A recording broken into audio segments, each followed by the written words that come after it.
Hai teman-teman, perkenalkan nama saya Yulmi Desis dengan NIM 2004 0450 1044. Saya dari Program Studi Bimbingan dan Konseling Universitas Negeri Makassar.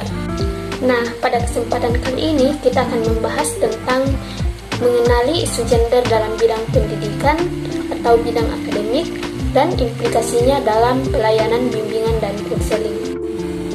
Pendidikan merupakan salah satu hal yang penting dalam pembangunan di suatu negara, maka laki-laki maupun perempuan haruslah mendapatkan pendidikan yang layak dan tidak ada pembedaan.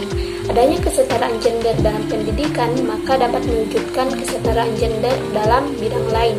Adanya latar belakang pendidikan yang belum setara antara laki-laki maupun perempuan dapat menyebabkan ketidaksetaraan gender dalam semua sektor kehidupan. Bentuk-bentuk ketidaksetaraan gender dalam pendidikan.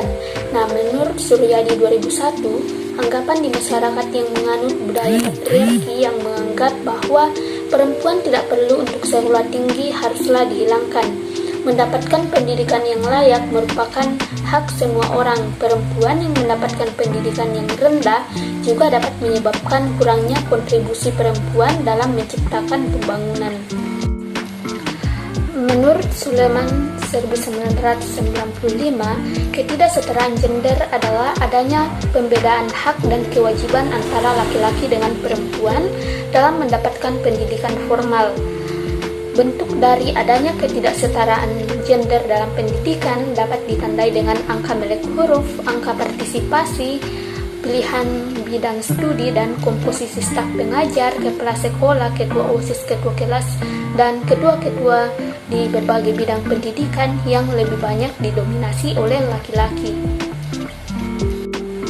Nah, ada beberapa faktor yang menyebabkan ketidaksetaraan gender dalam dunia pendidikan. Yang pertama, kultur yang menomorduakan perempuan.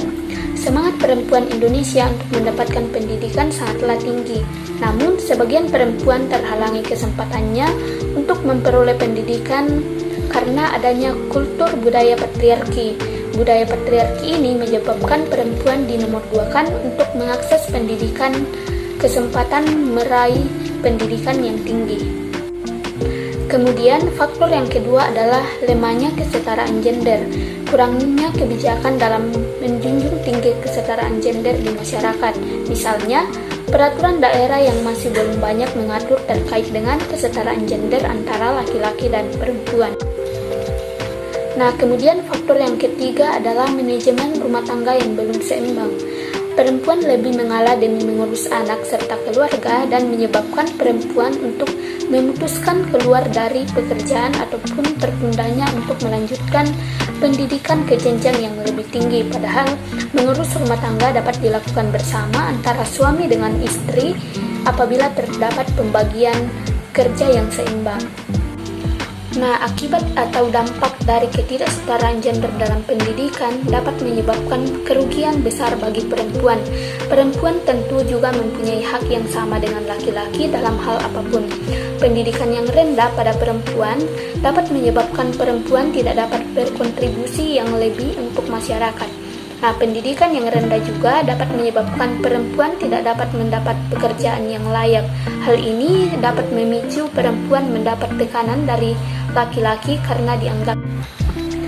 Nah, sebagai seorang guru BK, kita tentunya mempunyai beberapa hal untuk mencegah ketimpangan gender atau ketidaksetaraan gender dalam bidang pendidikan. Yang pertama, kita memberikan bimbingan klasikal mengenai gender dalam pendidikan kepada siswa. Kemudian, kita memberikan bimbingan kelompok, yaitu bagaimana kita mengumpulkan beberapa siswa dan membuat beberapa peraturan serta memberikan layanan tentang gender dalam pendidikan, baik dalam bentuk permainan, diskusi, ataupun bentuk atau model yang lain yang tentunya akan membantu siswa terhindar dari ketidaksetaraan gender dalam dunia pendidikan. Dan yang ketiga, kita melakukan konseling, baik itu konseling kelompok maupun konseling individu kepada orang-orang yang telah melalui atau telah terjadi dalam dirinya ketimpangan gender atau ketidakseimbangan gender, ketidaksetaraan gender dalam dirinya. Itulah tugas kita sebagai konselor untuk membantu para konseli dalam memecahkan masalahnya terkait dengan ketidaksetaraan gender. Nah, untuk penjelasannya sampai di sini dulu. Terima kasih atas partisipasinya yang telah menonton. Semoga video ini bermanfaat bagi kita semua untuk menjadi bekal dan pedoman dalam menjalani kehidupan, khususnya dalam menyikapi isu dan permasalahan gender di bidang pendidikan. Terima kasih, sampai jumpa di lain kesempatan.